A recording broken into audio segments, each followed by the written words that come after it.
23তম square cup গলফে champion হয়েছেন সাজিদুল ইসলাম, runners up Asif Sagir আর নারীদের সেরা জিন সুক ইউন। দেশি বিদেশি নারী পুরুষ মিলিয়ে টুর্নামেন্টে অংশ নিয়েছেন 650-র বেশি গলফার। কুর্মিটোলা গলফ ক্লাবে আসরের উদ্বোধন করেন সেনাবাহিনীর chief of general staff lieutenant general Mizanur Rahman Shamim. আসরে অংশ নিয়েছেন হামিম গ্রুপের ব্যবস্থাপনা পরিচালক একে আজাদ এবং স্কয়ার ফার্মাসিউটিক্যালসের ব্যবস্থাপনা পরিচালক তপন চৌধুরীর মতো অ্যামেচার গলফাররা। বুধবার শুরু হয়েছিল আসর।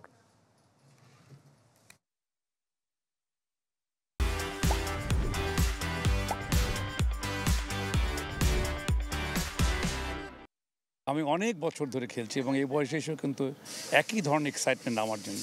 এই খেলাটা আমি এত বেশি ভালোবাসি যে শুধু এই দেশেই না, কিন্তু পৃথিবীর যে দেশেই আমি যাই না কেন সেই দেশে আমি গলফ খেলে থাকি। তো এটা আমার জন্য একটা ভীষণ আনন্দের জিনিস।